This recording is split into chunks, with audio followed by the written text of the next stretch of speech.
بسم اللہ الرحمن الرحیم۔ ناظرین، آج کا دوسرا ویلاگ نمبر 2، پیج نمبر ہے 175 اور 176 اور حدیث نمبر ہے 113۔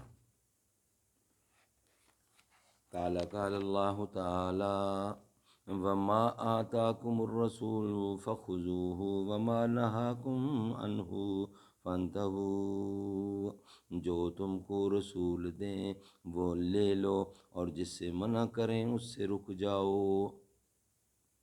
معرف الحدیث احادیث نبوی کا جدید اور جامع انتخاب، اردو ترجمہ اور تشریحات کے ساتھ، جلد 2، رائٹر ہیں اس کتاب کے مولانا محمد منظور نعمانی رحمۃ اللہ علیہ۔ ناظرین، آج کا دوسرا ویلاگ ہے اور صفحہ نمبر ہے 175 اور 176 دونوں پہ یہ ہے، اور ویلاگ نمبر 2 اور حدیث نمبر ہے 113۔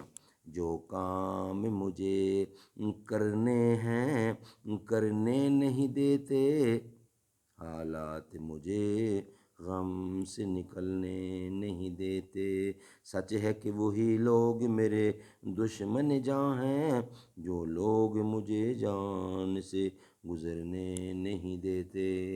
قال النبی صلی اللہ علیہ وسلم، حضرت عبداللہ بن جعفر سے روایت ہے کہ ایک دفعہ رسول اللہ صلی اللہ علیہ وسلم ایک انصاری صحابہ کے باغ میں تشریف لے گئے۔ وہاں ایک اونٹ تھا۔ جب اس اونٹ نے آپ کو دیکھا تو ایسا ڈکرایا اور ایسی درد بھری آواز اس نے نکالی جیسی بچے کے جدا ہونے پر اونٹنی کی آواز نکلتی ہے، اور اس کی آنکھوں سے آنسو بھی جاری ہو گئے۔ رسول اللہ اس کے قریب تشریف لے گئے اور آپ نے اس کو کنوتیوں پر اپنا دست شفقت پھیرا، جیسے کہ گھوڑے یا اونٹ پر پیار کرتے وقت ہاتھ پھیرا جاتا ہے۔ وہ اونٹ خاموش ہو گیا۔ پھر آپ نے دریافت فرمایا کہ یہ اونٹ کس کا ہے، اس کا مالک کون ہے؟ ایک انصاری نوجوان آئے اور انہوں نے عرض کیا، حضرت یہ اونٹ میرا ہے۔ آپ نے فرمایا کہ اس بیچارے بے زبان جانور کے بارے میں تم اس اللہ سے ڈرتے نہیں جس نے تم کو اس کا مالک بنایا ہے؟ اس نے مجھ سے شکایت کی ہے کہ تم اس کو بھوکا رکھتے ہو اور زیادہ کام لے کر تم اس کو بہت دکھ دیتے ہو۔ تشریح: جس طرح حضرت سلیمان علیہ السلام اللہ کے حکم سے معجزانہ طور پر پرندوں کی بولی سمجھ لیتے تھے، جس کا ذکر قرآن مجید میں بھی فرمایا گیا ہے، وَعُلِّمْنَا مَنطِقَ الطَّيْرِ۔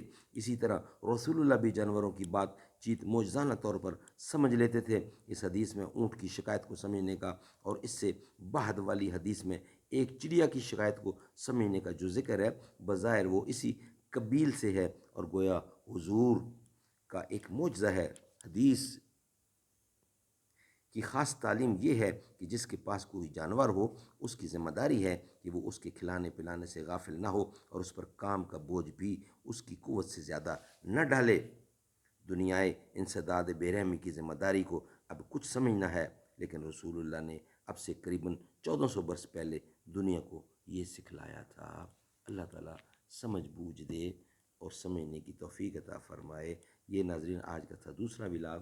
انشاءاللہ تیسرے ویلاگ سے آپ سے ملاقات ہوگی۔ اللہ تعالیٰ سمجھنے کی توفیق عطا فرمائے، آمین ثم آمین بجا خاتم النبیین۔